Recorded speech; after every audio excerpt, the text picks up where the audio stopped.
Bienvenido a Objetivo Málaga. Como cada semana teníamos preparado el hablar de cómo la ciudad tiene infraestructura, solidez, mentalidad, proyección cara a un objetivo en común, que es Málaga, ¿verdad? Y cómo eso puede dar magníficos resultados. Pero a nivel internacional todos hemos sido testigos también de una situación anómala y, bueno, dentro de la normalidad absoluta, ¿no?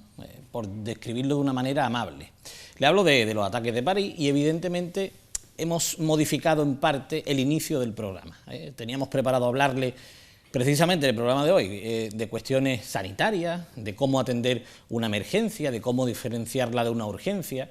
Todo eso porque si nos remontamos aproximadamente hace 30 años, muchas de las cosas que hoy vamos a hablar aquí eran sueños. Y verdaderamente se han conseguido porque hubo personas que verdaderamente buscaron una proyección para conseguir un bienestar mejor en el futuro, en 2015 en este caso, que en el año en el que le estamos hablando. Por cierto, vamos a saludar a todos los que nos ven a través del canal 51 de la TDT, en la provincia de Málaga, Málaga capital y provincia, por supuesto, y a partir de ahí, a todos los que nos ven por las redes de cable, ya sea en PTV Córdoba, Sevilla, Valencia y por supuesto también en Madrid, muchos municipios de la Comunidad de Madrid, y que se está progresando muchísimo en implantación. Así que por ahí también y en internet, en los 5 continentes, a través de ptvtelecom.com.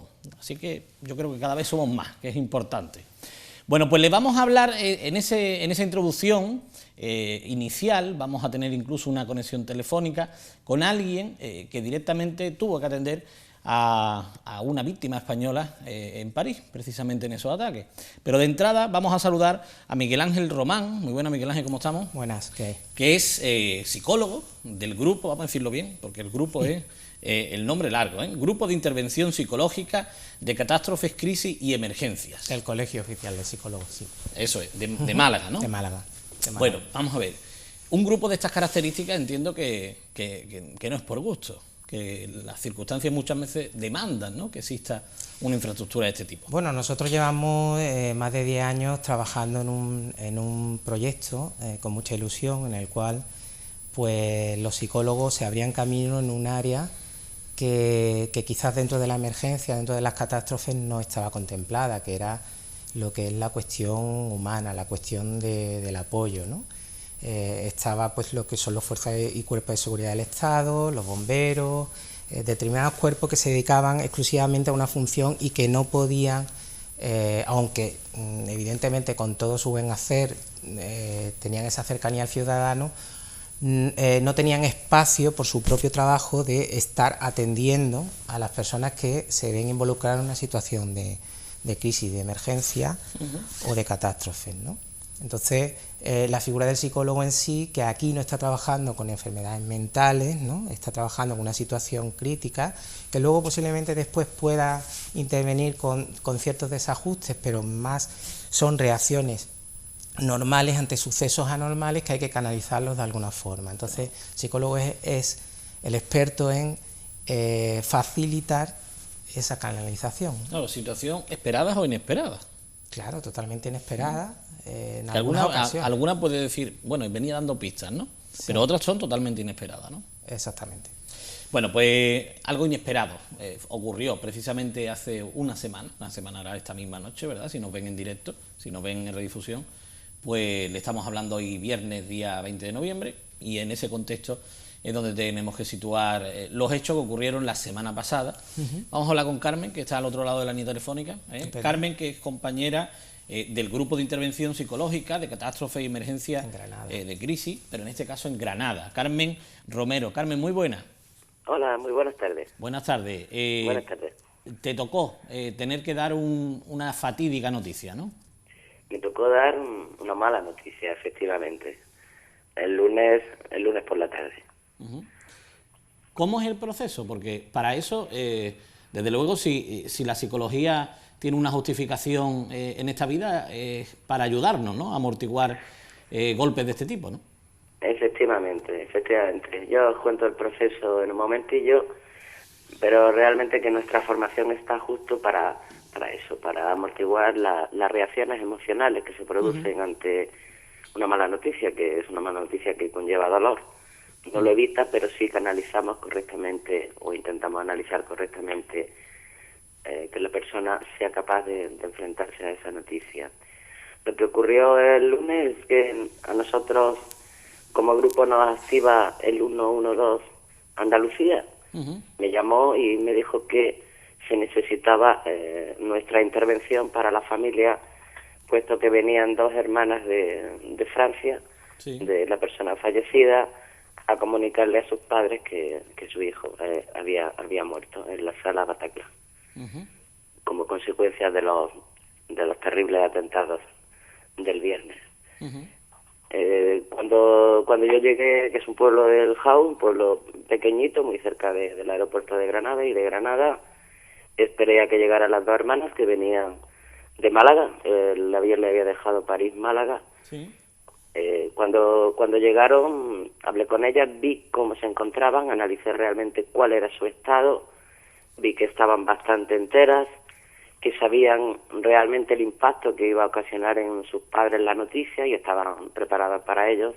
Y yo lo único que hice fue asesorarles cómo darla, para que sea de la mejor manera, para que no cause más dolor la noticia, que ya de por sí lleva mucho dolor, y esa fue mi labor. Después les acompañé a la casa, fueron ellas quien se lo dijeron a sus padres, ya se lo esperaban porque el día antes le habían dicho que estaba en esta sala en París y que estaba en coma y que estaba muy grave. Y la siguiente parte de mi labor es permanecer allí, estar de apoyo, controlar las reacciones que se estaban produciendo, y me fui de allí cuando la situación estaba normalizada, como nosotros decimos, que es que el dolor tiene que producirse, las reacciones tienen que darse, pero están dentro de esa normalidad esperable. Hay veces, Carmen, que nos preguntamos, situaciones de este tipo no son agradables. ¿Cómo tenemos que afrontarlas? Si algún día nos tocan, ¿cómo tenemos que afrontar este tipo de situación? ¿Qué debemos de hacer? Si nos toca en primera persona inclusive, o si podemos ayudar a alguien mientras llega el equipo de psicólogos. Mientras llega el equipo de psicólogos, si no se tiene formación, muchas veces con el mejor interés de la persona lo que puede es agravar la situación. Yo lo que siempre aconsejo en estos casos es que se acompañe, que se esté con la persona, que no se le deje sola a la persona, que sepa que tú estás allí, que es lo que necesite, pero no entres tú a comunicar las malas noticias, porque además a ti te están impactando, y ese impacto además también lo va a trasladar a la otra persona. ¿De acuerdo? ¿Y los medios de comunicación? ¿Qué actitud debemos tener? ¿Hay quizá un cierto alarmismo por el hecho de que somos muchos medios de comunicación y es una cascada informativa de difícil asimilación? ¿Cómo tenemos que actuar?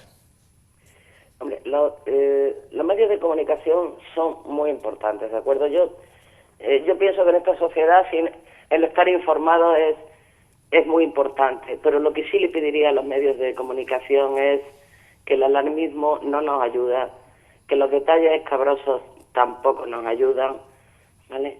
Pero excepto eso, informar hay que informar, porque la población, que somos todos, tenemos que saber qué está ocurriendo en este mundo tan globalizado que nos toca en cualquier momento, aunque esté muy lejos el suceso. Pues muchísimas gracias, Carmen, por haber estado con nosotros. Gracias por hacer ese esfuerzo también desde Granada y acompañarnos en un programa como el de hoy. Gracias. Pues muchísimas gracias a vosotros por invitarnos. Gracias. Buenas tardes. Bueno, Miguel Ángel, cuando hablamos precisamente de situaciones como esta, ¿no? Tenemos que llamar a la calma lo primero, ¿no?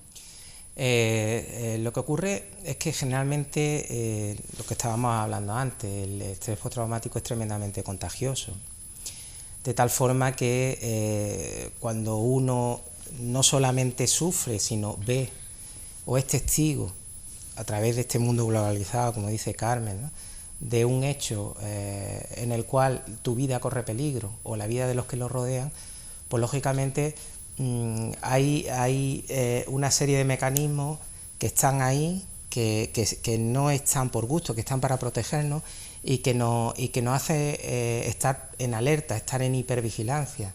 Por eso esas reacciones de pánico cuando suena un petardo, ¿no? Bueno, pues probablemente si no hubiera ocurrido todo esto, suena un petardo y no bueno, pasa pues, nada. lo más probable es que sea un petardo. Directamente te vas a esa situación y tienes una reacción de alarma, y esa reacción de alarma se convierte en un pánico colectivo, ¿no? Efectivamente es algo que por un lado hay que tener serenidad, pero también hay que ser consciente de que hay un peligro real, ¿vale?, que hay una amenaza real, y que precisamente ahí es donde el colegio trabaja, nuestro grupo, no solamente en intervenir cuando hay un hecho concreto, sino en prevenir, en hacer una campaña de qué ocurriría si esto pasa aquí. Por ejemplo, hemos estado trabajando en colegios con los temas de los terremotos, ¿no?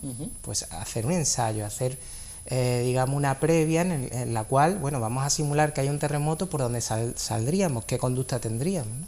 Se sabe que los supervivientes de desastres y de catástrofes son aquellas personas que previamente, muchas de ellas, estadísticamente hablando, previamente han estudiado la ruta de fuga dentro de un local, cuando hay un incendio, están preocupadas por la seguridad, ¿no? Quizás son un poco maniáticas, les digo, bueno, es que yo no voy a estar todo el día viviendo, entrando a cualquier sitio, ¿dónde está la salida de emergencia? ¿Dónde? Pero bueno, cuando hay un peligro que nos rodea, sí que es bueno que haya pues esos trabajos de prevención, donde tú dices, bueno, si esto me ocurriera aquí, ¿qué podría hacer? ¿Cómo podría avisar rápidamente? Porque a lo mejor no puedo hacer nada, pero sí puedo tener preparado el teléfono para hacer una llamada inmediata, o cómo me puedo proteger, o si estoy dentro de un bar, por dónde me puedo ir, ¿no? Por dónde me puedo... Es lo que es la prevención, ¿no? Pues trabajemos todo en esa prevención, porque es importante. Hoy, en el programa de hoy, vamos a ver cómo hay protocolos de actuación que parten desde lo más natural, un accidente de tráfico que a diario ocurre muchísimo, ¿no? Por desgracia también, pero ocurre. Ahí, desde luego, hay que tener presente sobre todo el cómo actuar. Cada vez tenemos más formación en esto los ciudadanos en general, entramos todos. Y a partir de ahí tenemos que seguir profundizando en cómo seguir mejorando. Y esa es la clave. Muchísimas gracias por haber estado con nosotros. Yo creo que la propia actitud de los psicólogos ya nos da armas para afrontar situaciones inesperadas. Y eso es positivo, ¿no? Que se escuche precisamente el testimonio humano de un profesional como ustedes. Eso espero, que podamos ayudar en este campo que es nuevo. Desgraciadamente el desastre, las catástrofes, las crisis son de toda la vida, pero sí el que tengamos esa diana, ¿no? Para trabajar, porque yo creo que el papel humano dentro de este tipo de situaciones es fundamental, ¿no? Y ahí somos profesionales. Magnífico, muchas gracias. De nada. Nos vamos a publicidad un momentito y vamos a seguir hablando, ya con lo que más o menos estaba estructurado desde el inicio, que era precisamente, hay un evento, ¿cómo se organiza esto? Y si ocurre algo, ¿cómo se empieza a desarrollar ese protocolo? Y lo vamos a ver en distintas entrevistas independientes para que vean que esto es una cadena y que además es una cadena muy útil que está al servicio de la sociedad. Y en breve momento.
¿Necesitas trabajar?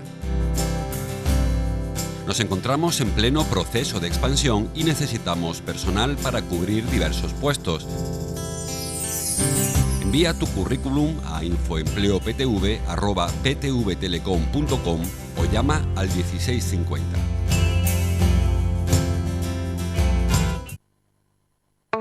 Una vez más, PTV Telecom ha marcado un nuevo hito en el desarrollo de las telecomunicaciones. Desde hace algunos meses, la operadora malagueña está desplegando por la ciudad una nueva red de fibra óptica, lo que le permitirá evolucionar hasta el nuevo sistema FTTH, que supone llegar con fibra óptica hasta el mismo hogar del abonado. Gracias a los test efectuados en los domicilios de los clientes ya activados, se puede afirmar que PTV Telecom es la operadora que ofrece la velocidad más alta de bajada y subida en toda España, 1000 megabytes de bajada y 500 megabytes de subida. En el despliegue de esta red, PTV está realizando una importante inversión económica que repercutirá directamente en la calidad del servicio que ofrece a sus abonados. Las primeras conexiones FTTH se han implementado en los barrios de Teatinos, El Romeral, El Molinillo, Portada Alta, Segalerba, Capuchinos y la zona de la calle Castilla. En las próximas semanas se irán activando nuevas zonas hasta completar el conjunto de la ciudad. ¿Necesitas trabajar? Nos encontramos en pleno proceso de expansión y necesitamos personal para cubrir diversos puestos. Envía tu currículum a infoempleoptv@ptvtelecom.com o llama al 1650.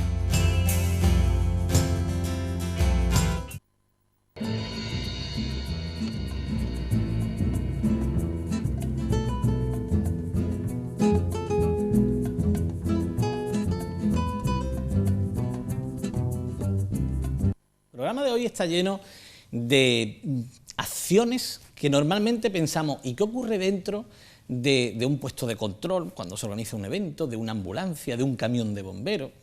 Seguro, ¿eh? Todo lo que les vamos a contar en el día de hoy está relacionado con eso y que normalmente queda en la intimidad porque es un trabajo prácticamente de precisión de relojería. Le vamos a presentar a nuestros invitados, Enrique Vega, Gema Rodríguez y Juan Antonio Vázquez. Muy buenas, ¿cómo estáis? Buenas. ¿Bien? Muy bien. Vamos a ver, Enrique, que es gerente de una empresa también dedicada al mundo de la seguridad, ¿eh?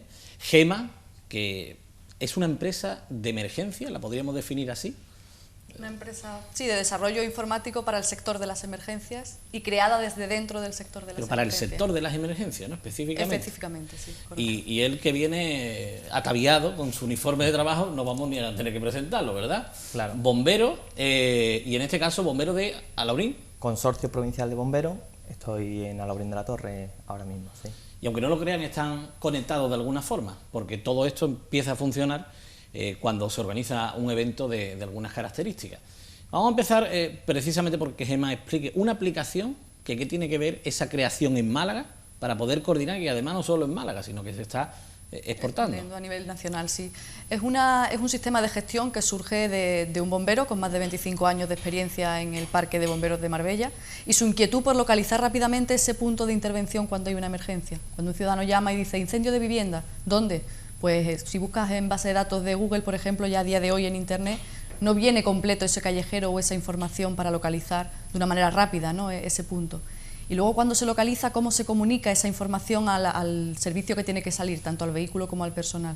Y a través de esa inquietud, y unido a un equipo informático dirigido por nuestro compañero Salvador Ramos, también de Marbella, desarrollan un sistema que lleva ya 4 años en desarrollo porque está vivo, y 3 años ya va a hacer ahora funcionando en el Consorcio Provincial de Bomberos de Málaga, que fue el primero en implantarlo. A partir de ahí se expande a toda la provincia prácticamente. Estamos a falta de Benalmádena y Torremolinos, son los únicos servicios de bomberos que aún están pendientes y que esperamos incorporarlos el próximo año. Y salta fuera, incluso la Diputación de Toledo lo tiene implantado en su provincia, el Bomberos del Ayuntamiento de Badajoz acaban de contratar, y que permite, como digo, tanto que el ciudadano pueda enviar su ubicación ante una emergencia a los servicios de bomberos, en este caso, como tener localizado en todo momento a los vehículos, al personal y una base de datos propia con información pues de hidrantes, de servicios de puntos de interés para ellos, pues que agilizan la intervención, ¿no?, en todo momento. Lo sería que está Gema contando esto con lo risueña que es ella, ¿eh? Pero bueno, Estamos hablando de la emergencia, hablando de una emergencia. Claro.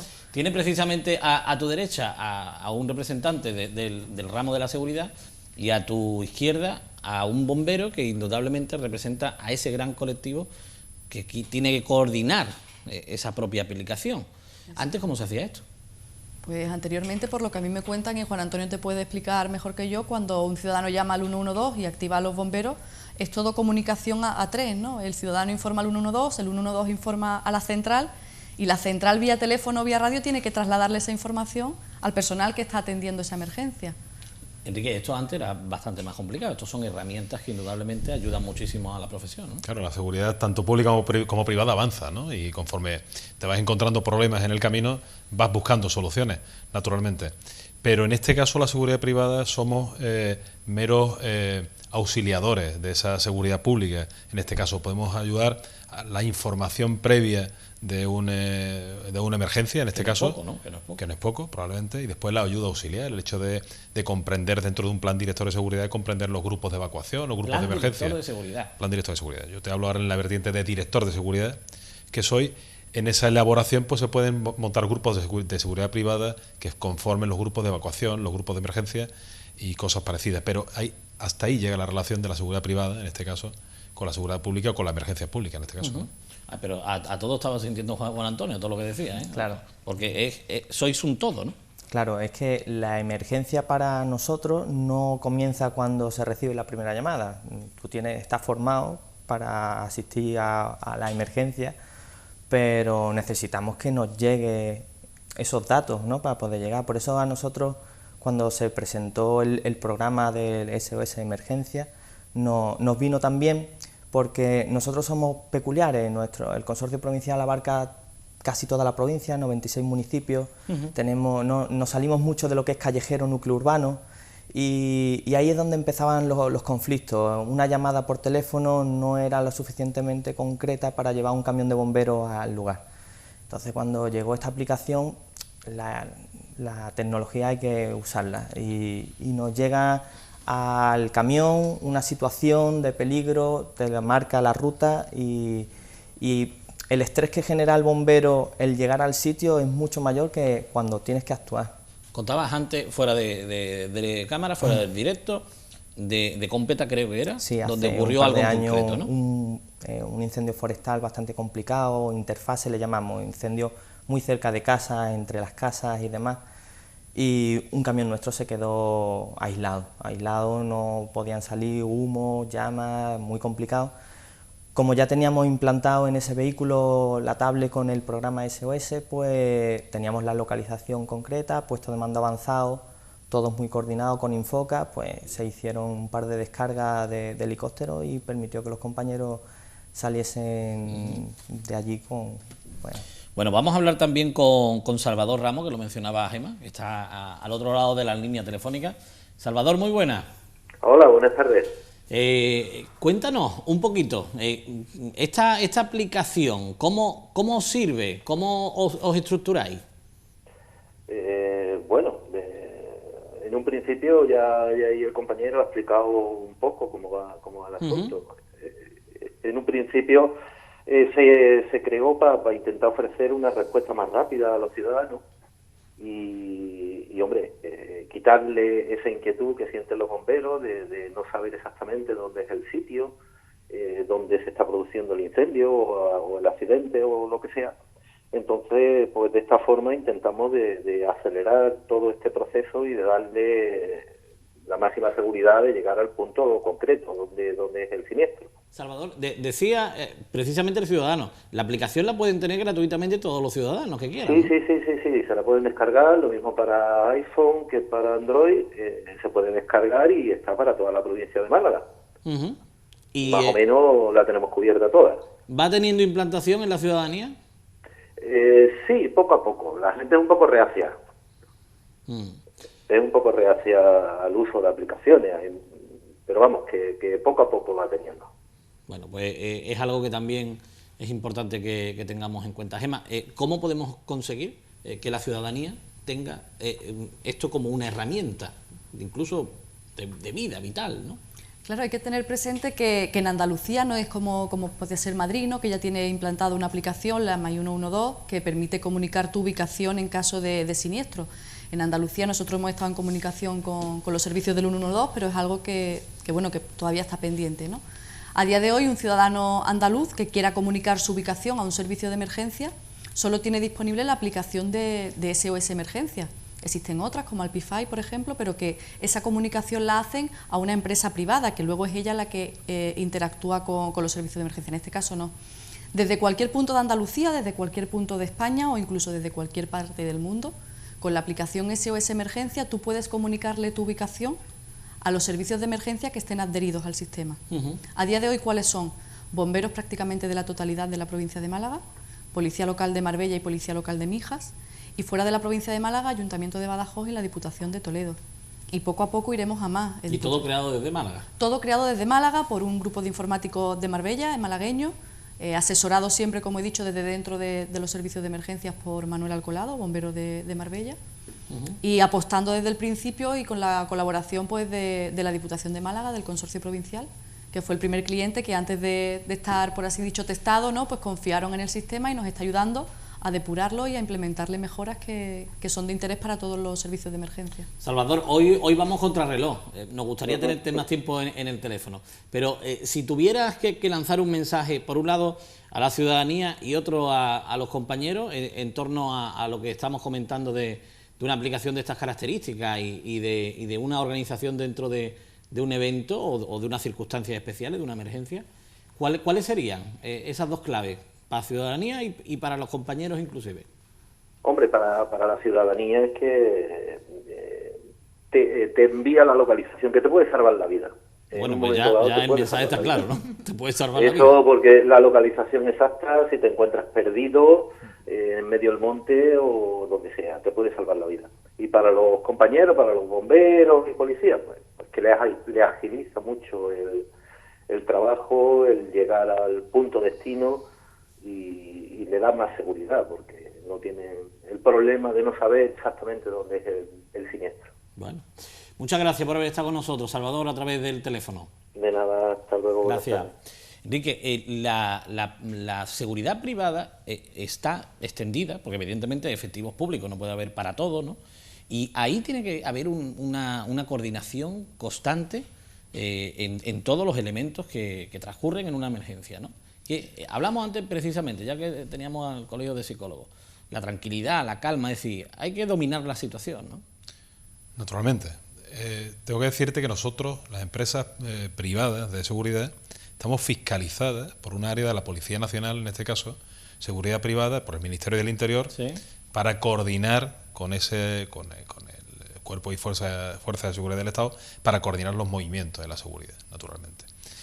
Antes decía que, bueno, y parecía que era poco trabajo el de la seguridad privada, pero es verdad que la detección de la emergencia pueden hacer ahí, dentro de la seguridad privada, y la discriminación de la emergencia, claro, porque una emergencia mal anunciada o incluso erróneamente anunciada puede derivar en problemas mayores incluso, ¿no?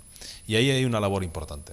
Naturalmente, y la seguridad privada también se tiene que ocupar de ello, y ya como profesional del sector es algo que a la ciudadanía hay que transmitir, que naturalmente el temple ayuda. Es muy difícil tener momentos de tranquilidad imposible, de temple y de cierta, de poder sujetar la situación anímicamente, el dominio de la situación, efectivamente es bastante complicado, pero realmente eso es lo que hace marcar la diferencia de lo que se puede hacer. Y el psicólogo hablaba antes, y yo escuchaba atentamente, de la prevención.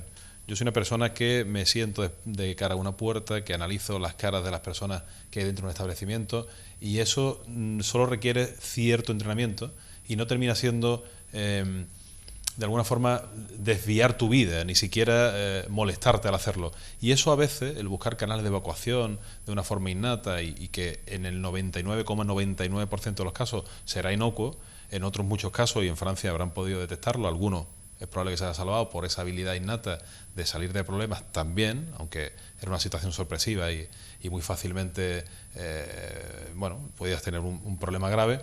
Es cierto que esas cosas, esos detalles te ayudan, ¿no? Y volviendo a lo que me preguntaba de la seguridad privada, naturalmente ahí la seguridad privada tiene un papel importante dentro de la emergencia, y tiene un papel importante porque en no pocos eventos, en no pocas situaciones ciudadanas y en no pocas vida diaria de la ciudad tiene mucho que ver, y cada vez más. Es un sector joven que nace en el 70 y tantos, que no tiene su ley y su reglamento hasta el 90 y tantos y no se consolida hasta el 2003 con su nueva ley, su nuevo reglamento, pero que realmente, aun siendo tan joven, tiene una presencia y ocupa una parte de la seguridad del país, en este caso, importantísima. Y sin ello, los cuerpos y fuerzas de seguridad del Estado no podrían llegar con sus tentáculos a todos sitios. Claro, y tenemos 2 minutos, pero es más, apoyándonos en eso, no estaba ni recogido en ley, ¿no? aplicaciones de este tipo, esperemos que en un futuro incluso sean obligatorias por ley, ¿no? Deberían, porque además permite esos planes de prevención que él dice y el tener una previsión de una posible emergencia. Dentro del sistema SOS pues también existe la posibilidad de tener todo eso inventariado. Los bomberos de Marbella, por ejemplo, tienen los edificios singulares, donde hoteles o edificios de grandes dimensiones pues tienen ahí sus planos de evacuación, tienen toda la información, con permiso evidentemente y privilegios que solo pueden accederlo el personal autorizado, pero que en un momento dado les permite tener a mano pues toda la información relacionada con un siniestro. Bueno, Antonio, el día a día vuestro no es usual. Eso lo sabéis. Todos los niños, o una gran parte, quieren ser bomberos. Sí. Pero ser bombero es muy duro. Yo era uno de ellos. Tú eras uno de ellos. Sí. Cumpliste tu sueño. Sí. Y ser bombero es muy duro. Sí. Hay ocasiones en las que es complicado, otras veces es bastante fácil, ¿no? Pero cuando suena el teléfono... no sabes. Claro. Lo primero que pasa por la cabeza del bombero es llegar al sitio. Si visitáis a un parque de bomberos, lo que hay en un parque de bomberos por todas las paredes son planos. De todo tipo, desde el primero que caiga en tus manos que te creas que puede ser, ese se va a la pared. Porque en esos primeros minutos es la diferencia entre una vida y una muerte, entonces eso es súper importante. Cuando llega esta aplicación a nuestra jefatura, lo evalúan rápido y ven el potencial muy rápido. Tan rápido como, por ejemplo, nosotros en el Torcal, hay muchas búsquedas y rescates y han dejado de ser búsquedas porque es que nos sitúan el punto donde está la persona, entonces simplemente hay que ir, recogerlo, reconducirlo, enseñarle dónde está el sendero y llevarlo al coche, vamos. Bueno, pues todos esos elementos conectados, estamos hablándolo de una forma organizada y al final funciona y salva vidas, y son herramientas que hace años quizás no teníamos, ¿no? Y hablábamos precisamente de la seguridad privada o pública, pasaba ahí a una coordinación y posteriormente pues hay que acudir, ¿no? Pero el aviso hay que darlo y además de forma correcta. Muchas gracias a los tres por la asistencia, no tenemos tiempo para más, por desgracia, porque esto es un tema apasionante y que siempre estamos hablando de salvar vidas, que es importantísimo, y el programa de hoy va muy relacionado precisamente con la vida y con esa infraestructura que afortunadamente sí gozamos en Málaga y que seguimos proyectando y seguimos siendo referencia, ya lo verán en las siguientes entrevistas, y otros quisieran tenerlo, pero evidentemente nosotros tenemos que cuidarlo, mejorarlo y sobre todo afianzarlo cara al futuro. Muchas gracias a los tres por la asistencia, reitero, y que la emergencia lleguen, pero las justas, ¿eh? Siempre. Gracias.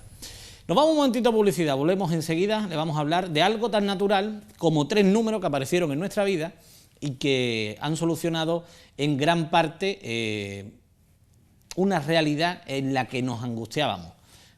061, el 061, ¿le suena a ustedes esto de algo, verdad? Pues ahí hay un grupo humano que trabaja perfectísimamente coordinado y que, ¿cómo funciona? Lo vamos a ver después.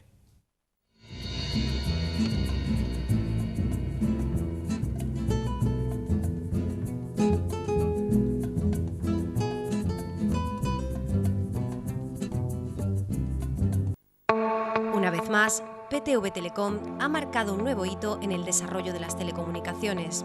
Desde hace algunos meses, la operadora malagueña está desplegando por la ciudad una nueva red de fibra óptica, lo que le permitirá evolucionar hasta el nuevo sistema FTTH, que supone llegar con fibra óptica hasta el mismo hogar del abonado.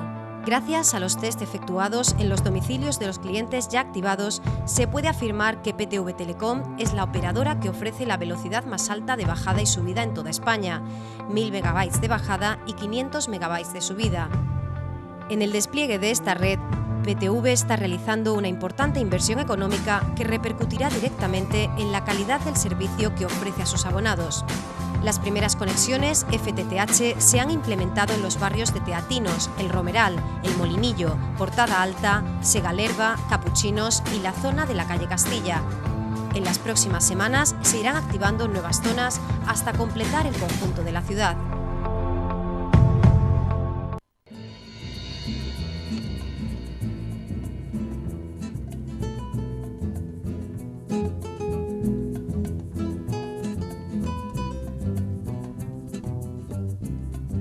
Hay veces que nos preguntamos, ¿qué hacer? ¿Qué es una emergencia? ¿Qué es una urgencia? Ahí es donde tenemos todavía que seguir profundizando un poquito. y verdaderamente merece la pena que lo hagamos, porque hay ocasiones en las que hacemos una acción que estamos perjudicando a otros, porque ya no se puede atender otra emergencia si nosotros la hemos ocupado. Esto se entiende, los recursos son los que son. Está con nosotros Pedro Herrera. Muy buenas, Pedro, ¿cómo estamos? Hola, buenas tardes. Eres responsable, uno de los representantes de, vamos a decirlo, de 061, para que todo el mundo nos entienda, aunque tiene un nombre más largo. Que Coordinador asistencial del 061 aquí en Málaga. Eso es, correcto. Si decimos eso, no se entera nadie, pero ¿verdad? El 061 es algo que ya tiene todo el mundo grabado en la mente, ¿verdad? Sí, todo el mundo conoce, exactamente. ¿Qué es una emergencia y qué es una urgencia? Bueno, vamos a intentar diferenciarlas, ¿no? Aunque muchas veces la línea que las separa es muy fina y no es tan sencillo, ¿no? Podríamos hablar de emergencia cuando tenemos una situación en la que un paciente pues, se encuentra en un riesgo vital inminente, o bien tiene riesgo de sufrir unas secuelas irreversibles o un daño en algún órgano vital, de manera inmediata. Entonces, estas situaciones pues, requieren de una actuación lo más precoz posible, es decir, la atención tiene que ser inmediata. Y la urgencia se diferencia de la emergencia pues, en que, aunque el paciente requiere una actuación, requiere una valoración y una asistencia, pero en este caso, pues, derivada de una enfermedad aguda o bien de un empeoramiento de una patología crónica, pues ese riesgo vital no es tan inminente y tenemos un margen un poquito mayor para actuar. Claro. La diferencia es tiempo. La emergencia requiere una actuación inmediata y la urgencia se puede, vamos a decirlo entre comillas, un poquito demorar. Eso es, sí, entre comillas demorar, pero evidentemente no es algo, como bien ha dicho, de que te estás jugando la vida. Llevándonos al lenguaje claro y llano de la calle, si nos estamos jugando la vida... Si no estamos jugando la vida, estamos hablando de emergencia. De emergencia. Y entonces ahí el 061 actúa. ¿Y cómo actúa? ¿Cómo es el mecanismo? Yo marco el 061 en el teléfono, me atienden normalmente casi en el segundo tono, no da tiempo a más. Suele ser rápido, sí. Y a partir de ahí, ¿qué? Bueno, el 061 tiene dos funciones principales. La que conoce la mayoría de la población, pues es evidente, ¿no? La asistencia extrahospitalaria a la urgencia y a la emergencia. Pero después tenemos otra función no menos importante y que quizás no es tan conocida, que es la coordinación de esa asistencia, de esas demandas asistenciales sanitarias urgentes y emergentes a nivel extrahospitalario. Cuando una persona se encuentra en una situación que requiere una actuación sanitaria, en una de estas dos situaciones, urgencia o emergencia, pues conoce a qué teléfono tiene que llamar y esa llamada llega a los centros coordinadores de urgencia y emergencia. En Andalucía tenemos 8 centros coordinadores, 1 en cada provincia. Y esa llamada que se recibe en el centro coordinador, pues inicialmente es atendida por una operadora. Una vez que se recibe esa llamada, pues se necesita una información mínima, que va a ser básica, para clasificar esa situación en la que se encuentra el paciente y que nos va a permitir triar, lo que decimos clasificar y establecer una prioridad. Vamos a identificar si la situación se trata de una emergencia, de una urgencia o es una situación que requiere de una actuación sanitaria, pero que se va a resolver de algún otro modo. Perfecto. En el momento que recibimos la llamada, una operadora realiza un protocolo de preguntas que va a ir en función del síntoma principal que está refiriendo la persona que llama. Lo primero que hace esta operadora es localizar el sitio al que se tiene que llegar, porque eso es básico. Podemos obviar el nombre del paciente, de la persona que necesita asistencia, pero es básico saber dónde tenemos que llegar. Entonces, una vez que tenemos localización, preguntamos motivo de llamada y en base a eso establecemos un protocolo de preguntas para clasificar la prioridad de la demanda e identificar el recurso más adecuado que debe prestar la asistencia. Que bien puede ser movilizar una UBI móvil en caso de una emergencia, movilizar un equipo de urgencia o incluso dar consejo sanitario o aconsejar al paciente que se dirija a un centro de urgencia o de atención primaria por sus propios medios, dependiendo de la situación que se dé en cada caso. Si ponemos el ejemplo típico, si vemos un accidente en la vía pública, lo mejor es llamar al 061. Aquí estamos hablando de 061 asistencia sanitaria. Nosotros vamos a coordinar siempre la asistencia sanitaria. Todo lo que esté relacionado con ella nos va a llegar a nosotros, va a derivar en nosotros, independientemente de por dónde entre la llamada. Entonces hacemos lo correcto. estamos haciendo. Bueno, que aquí también no se preocupen en diferenciar lo que es la emergencia y la urgencia. Si ven que hay algo, le van a atender perfectamente. Estamos hablando de asistencia sanitaria siempre. Correcto, y a partir de ahí. Pero que es importante que también sepamos, porque hay muchos que llaman al 061 y lo que necesitan es irse a la sala de urgencia de un hospital a esperar pacientemente, como paciente, que le toque su turno y que le atiendan, porque es algo que no requiere de emergencia. No tenemos mucho tiempo, por desgracia, porque esto parece hoy un programa de emergencia, pero bien, de eso se trata también. Precisamente. Si tuviéramos esta herramienta a día de hoy como carencia, ¿nuestra sociedad cómo sería? Pues podemos imaginarnos, ¿no? Pacientes que no tienen posibilidad de trasladarse por sus medios a los servicios de urgencia extrahospitalaria u hospitalaria, pues perderían la oportunidad de recibir una asistencia in situ. La mayoría de estas situaciones que recibimos a través de la llamada del teléfono sí requieren de la valoración de un equipo sanitario en el lugar, y si no contáramos con ello, pues estaríamos hablando de que la situación sería muy desfavorable. Sí, no, además, decía, tendríamos que imaginarlo, incluso tendríamos que recordarlo, porque podemos recordarlo cuando no existía. El año de fundación del 94, 1994. Parece que no, pero ya 20 años. Ya han pasado 20 años, 21 va a hacer ahora, ¿no?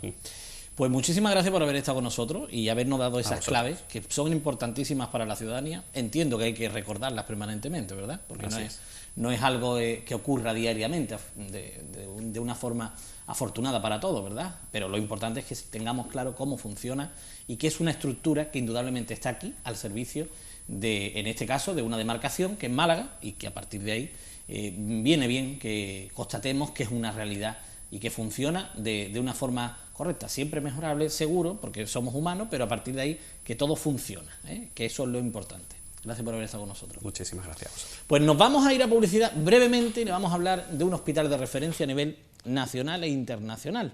El Hospital Regional Clínico Universitario de Málaga, un nombre así largo, ahora el gerente José Luis Doña nos lo aclara todo, el Carlos Haya de toda la vida, ¿no? Pues esto precisamente es algo que merece la pena que nosotros conozcamos con profundidad, y al menos en unos minutos lo vamos a conocer porque es el último eslabón de esta cadena que hoy le presentamos. Volvemos enseguida.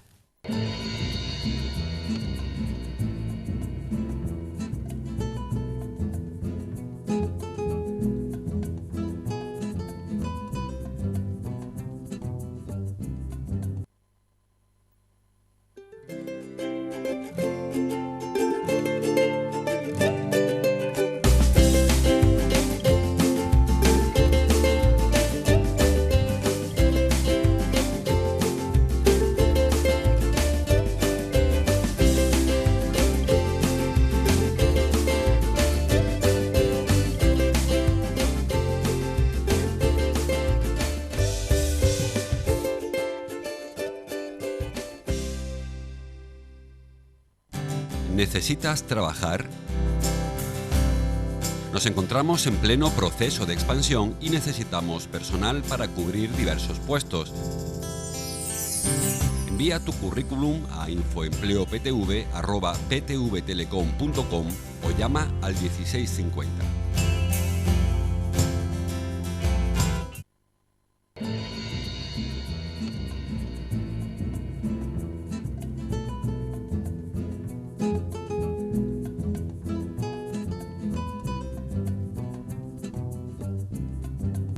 Nos alegra mucho realizar programas como el de hoy, pero la verdad, la carencia de tiempo se nota porque el tema da para muchísimas horas, afortunadamente, porque hay magníficos profesionales al frente.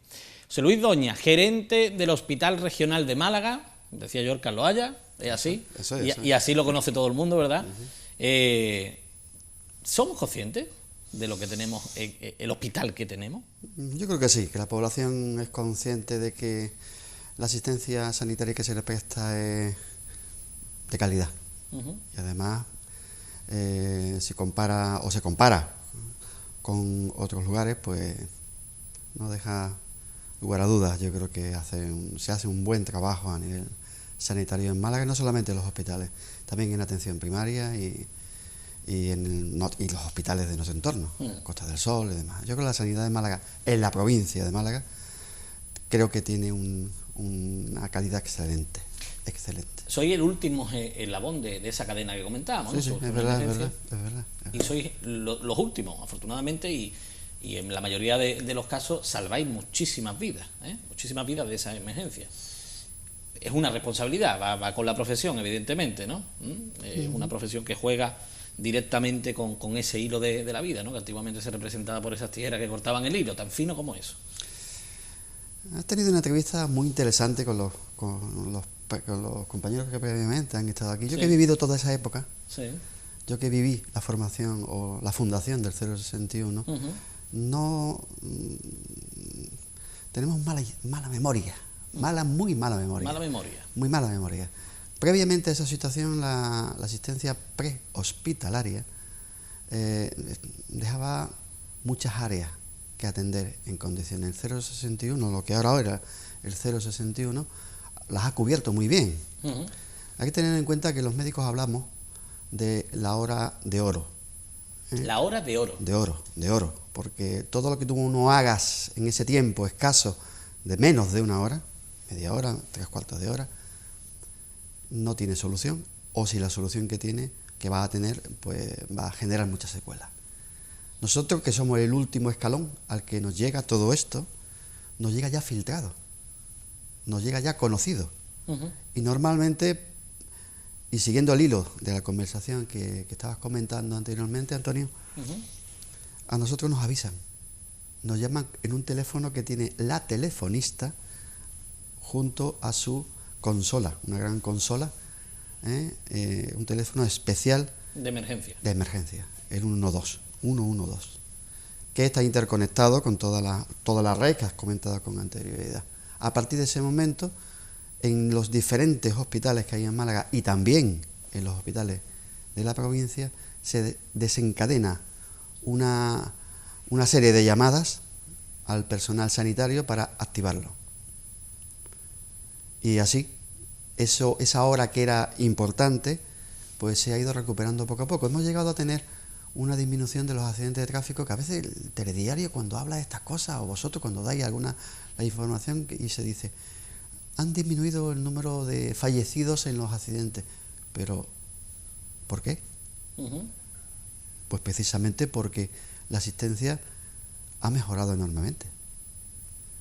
Se llega más rápidamente a los puntos de colisión, de incendio, de emergencia. Yo me acuerdo del último evento que tuvimos aquí, de esas características, fue el accidente del autobús de los turistas finlandeses, creo que era, ¿no? Sí. Bueno, ese es un elemento importante en el que se puso a prueba toda la serie de eslabones que forman parte de la cadena, ¿no? Y funcionó muy bien.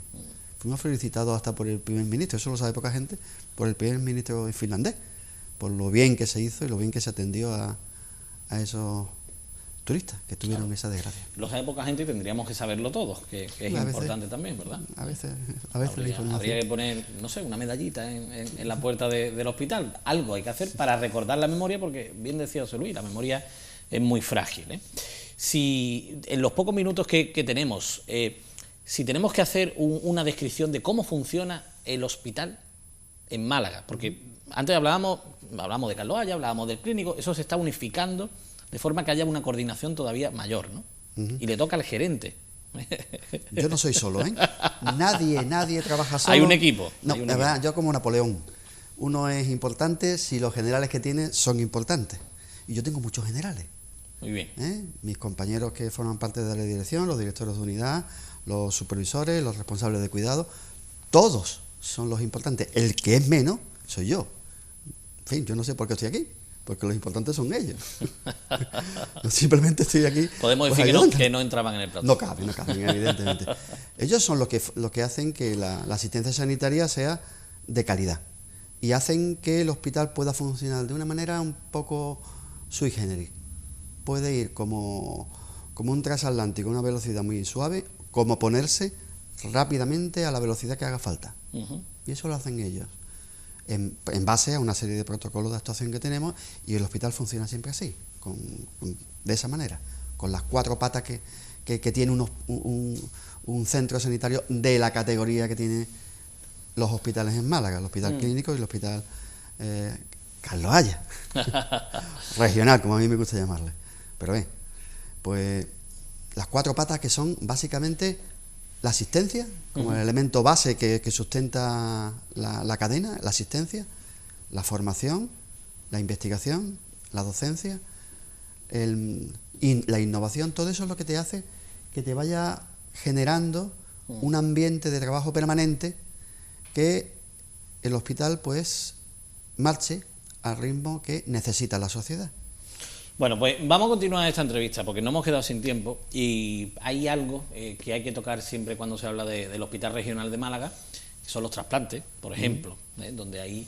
Y yo voy a emplazar al propio gerente a que hablemos de este tema, porque tuvimos hace ya bastantes meses a las distintas asociaciones de trasplantados, hablan del Hospital Maravilla, como no podía ser de otra forma, pero la vertiente de punto de referencia a nivel nacional, creo que esa es otra gran desconocida, como la del ministro de Finlandia. Efectivamente, ¿bien? efectivamente. Así que vamos a poner fecha y hablamos de esto en profundidad porque merece la pena muchísimo. Y hoy estaba aquí precisamente el gerente para hablarnos de una emergencia, de cómo se trata, de cómo esa cadena existe.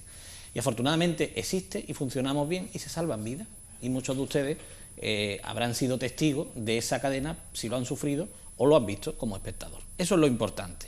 Esa infraestructura existe y hay que seguir apoyando a que exista, porque de esta forma somos una sociedad más fuerte. Y cuando ocurra una emergencia, pues evidentemente nuestra mentalidad, hilvanando con el inicio del programa, tiene que estar también fuertemente apoyada, enraizada en el punto de vista de la psicología, como veían.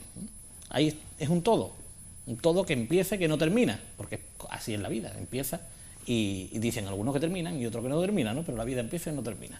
Muchas gracias por haber estado con nosotros. Es un placer. Gracias. Pues nos vamos, no tenemos tiempo para más, muy a nuestro pesar, pero el viernes ya les digo que tendremos más aquí en Objetivo Málaga. Muchas gracias.